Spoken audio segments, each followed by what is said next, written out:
I seek protection to Allah from excluded devils. In the name of Almighty Allah, the Beneficent, the Most Merciful. Welcome to Botany Zoom. Myself Asma Gulzar. Today we will discuss the topic cancer. First of all, we will discuss the content area. इसमें हम introduction को define करेंगे, cancer की types कितनी है, ये human body में develop कैसे होता है, इसके काजेज़ क्या हैं, सिम्टम्स क्या है, एट द एंड इसकी ट्रीटमेंट को भी देखेंगे कि इतनी ख़तरनाक बीमारी से किस तरह से जो है निपटा जा सकता है। फर्स्ट ऑफ ऑल हम कैंसर के इंट्रोडक्शन को डिस्क्राइब करेंगे। Cancer is a large group of disease जो हमारी बॉडी के किसी भी ऑर्गन, किसी भी टिश्यू से जो है वो स्टार्ट हो सकता है और वहाँ पे मौजूद सेल्स जो होंगे वो अनकंट्रोलेबली एबनॉर्मल वे में डिवाइड करना स्टार्ट करेंगे। Cancer is a group of more than 100 different disease. Cancer हमारी बॉडी में जो है वो जेनेटिक चेंजेस की वजह से अकर होता है और जो सेल्स एबनॉर्मल वे में डिवाइड कर रहे होते हैं वो क्लस्टर बना देते हैं हमारी बॉडी में, जिसे बेसिकली ट्यूमर का नेम दिया जाता है। और ये ट्यूमर जो होता है वो कैंसरस होता है। आप डायग्राम की मदद से भी देख सकते हैं नॉर्मल सेल्स और कैंसरस सेल्स। नॉर्मल सेल जो है उसका साइज़, उसकी बनावट में डिफरेंस है, जबकि कैंसरस सेल्स है उसका साइज़ इन्हांस है as compare to normal cells. वहाँ पे सेल्स ने डिवाइड करना स्टार्ट किया, जब सेल्स की तादाद ज़्यादा होने लगी तो सेल का साइज़ भी बेसिकली इन्हांस हो गया। 4 मेन टाइप्स हैं कैंसर की। सबसे फर्स्ट जो है वो कार्सिनोमैस है। इसमें प्रोस्टेट कैंसर आ जाता है। प्रोस्टेट कैंसर बेसिकली ब्लैडर और रेक्टम के जो दरमियानी एरिया है, यहाँ पे जिस जगह पे भी कैंसर होगा इसे प्रोस्टेट कैंसर कहेंगे। ब्रेस्ट कैंसर आ जाता है, लंग कैंसर आ जाता है एंड क्लोरेक्टल कैंसर। क्लोरेक्टल कैंसर ये लार्ज इंटेस्टाइनल कैंसर है जिसमें इंटेस्टाइन जो है वो स्वेलअप होना स्टार्ट हो जाती है और ये ग्रो करती है आउट ऑफ कंट्रोल। बेसिकली ये लार्ज इंटेस्टाइन में ही एक डक्ट होती है जो हमारी बॉडी में डाइजेस्टिव फूड को कैरी करती है from one place to another, और ये जो है 85% इन ह्यूमन केसेस में पाया जाता है कार्सिनोमैस कैंसर। सेकंड टाइप है इसकी सार्कोमैस। सार्कोमैस में फैट का कैंसर आ जाता है, मसल्स का कैंसर आ जाता है, नर्व्स का आ जाता है, टेंडोन्स का आ जाता है। टेंडोन्स बेसिकली फाइब्रस कनेक्टिव टिश्यू है जो मसल को बोन के साथ अटैच करवाते हैं। ब्लड वेजल्स का कैंसर आ जाता है और ब्लड वेजल्स में वेन्स आ जाती हैं, आर्टरीज आ जाती हैं, कैपिलरीज आ जाती हैं, लिम्फ वेजल्स आ जाती हैं। लिम्फ वेजल बेसिकली जो हमारे बॉडी में लिम्फेटिक सिस्टम है ये नेटवर्क ऑफ वेजल्स पर मुश्तमिल होता है जिसे लिम्फ वेजल कहते हैं। और लिम्फ वेजल जो होती है बेसिकली ये थिन ट्यूब होती हैं जो फ्लूइड और वाइट ब्लड सेल को लिम्फेटिक सिस्टम से कैरी करती हैं ये। और इसमें कार्टिलेज का कैंसर आ जाता है, बोन का कैंसर आ जाता है। ह्यूमन केसेस में ये 2% सामने आता है। थर्ड टाइप है इसकी ल्यूकीमिया। ल्यूकीमिया ये कैंसर है बेसिकली वाइट ब्लड सेल्स का है। ल्यूकीमिया जो है इसमें ये होता है कि जो हेल्दी ब्लड सेल्स होते हैं वो अनहेल्दी सेल्स में तब्दील होना स्टार्ट हो जाते हैं, जैसे कि बोन मैरो के सेल्स। ये ह्यूमन केसेस में 4% सामने आता है। लास्ट टाइप है वो लिम्फोमैस है। ये लिम्फेटिक सिस्टम से स्टार्ट होता है। Lymphatic system basically lymphatic vessels पे कंसिस्ट करता है और इन वेजल्स में जो है वो फ्लूइड मूव करते हैं, इसमें मौजूद सब्सटेंसेस को फिल्टर करवाया जाता है। इस वजह से इसे सेवरेज सिस्टम का नाम भी दिया जाता है, यानी कि ये फ्लूइड लेवल को मेंटेन करता है। अगर लिम्फेटिक वेजल्स में से जो है फ्लूइड का जो प्रेशर है वो एक्सेस हो जाता है तो ये कुछ फ्लूइड को हमारी बॉडी से रिमूव कर देता है ताकि फ्लूइड लेवल जो है वो मेंटेन हो सके। इसमें लिम्फ ग्लैंड्स शामिल हैं। लिम्फ ग्लैंड्स को बेसिकली लिम्फ नोड्स भी कहते हैं। ये वाइट ब्लड सेल्स पर मुश्तमिल होते हैं। स्प्लीन ये हमारी बॉडी में स्टमक से आगे की जानिब होता है और रिब्स के थोड़ा सा पीछे होता है। इंसान इसके बगैर रह सकता है। अगर किसी भी एक्सीडेंटल केस की वजह से इसे बॉडी से रिमूव कर दिया जाए तो इंसान इजीली सर्वाइव कर सकता है। थाइमस ग्लैंड भी इसमें शामिल है। थाइमस ग्लैंड जो होता है ये in the chest between the lungs and behind the breast bone, यानी कि ये हार्ट से थोड़ा सा आगे की तरफ एरिया होता है और ये एरिया जो है ये वाइट ब्लड सेल्स को बनाता है। ये ह्यूमन बॉडी में बहुत ज़्यादा इम्पोर्टेंट है। ये ह्यूमन केसेस में ये जो टाइप है ये 5% जो है वो सामने आती है। आप डायग्राम की मदद से देख सकते हैं लिम्फोमैस, कार्सिनोमैस, सार्कोमा एंड ल्यूकीमिया कि किस तरह से वहाँ पे सेल्स जो हैं वो कैंसर को शो कर रहे हैं। बात करेंगे कि ह्यूमन बॉडी में कैंसर की डेवलपमेंट कैसे होती है।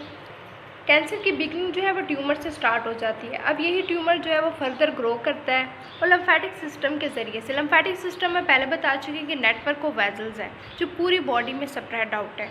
ये एक जगह से कैंसरस सेल्स को कैरी आउट करेंगी और दूसरी जगह जो है वो ट्रांसफ़र कर देंगी। जिस जगह से उन्हें दूसरी जगह ले जाया गया है वहाँ पर ये सेल जो है कैंसरस ग्रो करेंगे और न्यू ट्यूमर्स बना देंगे जिसे मेटास्टेसिस कहेंगे। हमारी बॉडी में जो सबसे अहम किरदार है कैंसरस सेल्स का एक जगह से दूसरी जगह ले जाने वाला वो लिम्फ नोड्स के ज़रिए से होता है। They are located in clusters in different parts of the body such as neck, groin area and under the arms. Cancer जो है वो ब्लड स्ट्रीम के ज़रिए से भी अपने करीबी हिस्सों में जा सकता है जैसे कि बोन्स, लीवर, लंग्स और ब्रेन हो गया। अगर कैंसर जो है वो ब्रेस्ट में होता है और वही वहाँ से जो सेल्स हैं वो लंग्स में मूव कर जाते हैं और उसी इंसान को लंग कैंसर हो जाता है, तो हम ये नहीं कहेंगे कि उसे लंग कैंसर है, हम उसे कहेंगे मेटास्टैटिक ब्रेस्ट कैंसर है क्योंकि लंग्स पहले हेल्दी थे। ब्रेस्ट कैंसर की वजह से लंग्स इफ़ेक्ट हुए हैं तो इसलिए उसे हम कहेंगे metastatic breast cancer, not lung cancer. Cancer की डेवलपमेंट आप डायग्राम की मदद से भी देख सकते हैं। जिस तरह एक सेल 2 में, 2 से 4 में, 4 से फर्दर जो है वो डिवाइड किया और एट द एंड वो ट्यूमर बन गया। इसके काजेज़ और सिम्टम्स को देखते हैं। इसके काजेज़ की सबसे पहले हम बात करेंगे तो उसमें बैक्टीरिया आ जाते हैं, वायरसेस आ जाते हैं, डिफेक्टिव डीएनए रिपेयर, यानी कि अगर डीएनए का कोई भी पार्ट उसमें डिफेक्शन हो जाती है तो उसको रिपेयर करने के लिए जो भी हम लोग तरीक़ाकार अपनाते हैं तो समटाइम उसकी वजह से भी जो है वो कैंसर ह्यूमन बॉडी में डेवलप होता है। म्यूटेशन इन जीन्स, अगर किसी जीन में म्यूटेशन आ जाती है, नॉन कोडिंग डीएनए, एजिंग, इसका एक फैक्टर एजिंग भी है। इन्वायरमेंटल टॉक्सिन्स, हमारे इन्वायरमेंट में जो टॉक्सिन्स हैं जैसे मेटल्स हैं, इनकी वजह से भी जो है ह्यूमन बॉडी में कैंसर काज हो सकता है। सिम्टम्स की बात करते हैं। सिम्टम्स में स्किन चेंजेस आ जाती हैं, स्वेलिंग हो जाती है, यानी कि अगर किसी इंसान को कैंसर हो गया तो उसमें उसकी स्किन चेंज होना स्टार्ट हो जाएगी, स्वेल हो जाएगी। अनएक्सप्लेन्ड वेट चेंज, वेट में चेंज आएगा बेसिकली। एक्सट्रीम फटीग, उस इंसान को जो है वो ज़्यादा थकावट फील होगी। And pen. सबसे लास्ट पे हम ट्रीटमेंट की बात करते हैं। ट्रीटमेंट में कीमोथेरापी आ जाती है, हार्मोन थेरापी आ जाती है, इम्यूनोथेरापी आ जाती है। कीमोथेरापी में बेसिकली ऐसे किया जाता है कि इसमें जो कैंसर सेल्स होते हैं उनको किल किया जाता है और जो सेल्स बेसिकली ज़्यादा जल्दी वे में डिवाइड कर रहे होते हैं और ट्यूमर बना रहे होते हैं उनको रिमूव किया जाता है। ड्रग की मदद से भी, ड्रग बेसिकली मेडिसिन्स को कह रहे हैं, अगर मेडिसिन्स की वजह से भी ट्यूमर के साइज़ को श्रिंक किया जा सकता है और वो पेशेंट को दी जा रही है तो, लेकिन इस केस में ये होता है कि कीमोथेरापी में जब ड्रग्स को यूज़ किया जाता है तो उसके साइड इफ़ेक्ट्स भी बहुत ज़्यादा होते हैं। हार्मोन थेरापी जो है ऐसा अमल है जिसमें, यानी कि जिस हार्मोन की वजह से बॉडी में कैंसर के होने के ज़्यादा चांसेस हैं या ज़्यादा उसकी वजह से कैंसर बॉडी में डेवलप हो रहा है तो उनको देखा जाता है और उनके वर्क को फिर चेंज कर दिया जाता है ताकि वो नॉर्मल वे में काम कर सके, जैसे कि ब्रेस्ट कैंसर। इम्यूनोथेरापी में ऐसे किया जाता है कि ह्यूमन बॉडी में जो है वो ज़्यादा इम्यूनाइजेशन बूस्ट की जाती है ताकि वो फाइट कर सके, ह्यूमन बॉडी फाइट कर सके कैंसरस सेल्स की वजह से। इसकी 2 एग्जांपल्स हैं, जैसे कि चेक पॉइंट इनहिबिटर्स, यानी कि वो इनहिबिट करता है उस अमल को ताकि वो डिवाइड ना कर सके, and adoptive cell transfer. Radiation therapy, इसमें हाई डोज रेडिएशन का इस्तेमाल किया जाता है ताकि कैंसर सेल्स को जो है वो किल किया जा सके। डॉक्टर्स इसे ट्यूमर के साइज़ को श्रिंक करने के लिए भी इस्तेमाल करते हैं या सर्जरी से पहले अगर ट्यूमर से रिलेटेड जो भी सिम्टम्स है ह्यूमन बॉडी में काज हुए उनकी रिडक्शन के लिए भी रेडिएशन थेरापी का जो है वो इस्तेमाल किया जाता है। स्टेम सेल्स, ये transplant can be specially beneficial for people, ये बेसिकली उन लोगों में जो है ज़्यादा फ़ायदेमंद साबित होता है जिनमें ब्लड के रिलेटेड कैंसर होता है, जैसे ल्यूकीमिया का कैंसर हो जिसमें, उसमें ये स्टेम सेल जो है फ़ायदा देता है। It involves removing cells chemotherapy के नतीजे में जितने सेल्स भी डैमेज हुए होते हैं, रेड ब्लड सेल्स होते हैं, वाइट ब्लड सेल्स होते हैं, अब वो ह्यूमन बॉडी में प्रेजेंट तो होते हैं, तो उसको जो है ह्यूमन बॉडी से बाहर निकाला जाता है, रिमूव किया जाता है। Lab technician then strengthen the cells, और लैब टेक्नीशियन क्या करते हैं कि उस तरह के सेल्स को बैक जो है वह ह्यूमन बॉडी में ट्रांसफ़र करते हैं ताकि वो अपना वर्क कर सकें।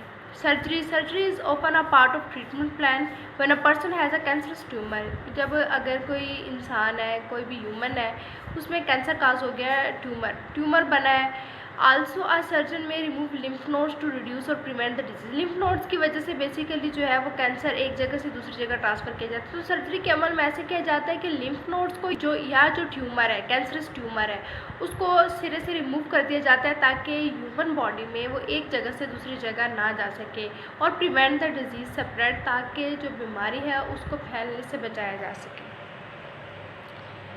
Thanks for watching. Don't forget to subscribe, like, share and comment.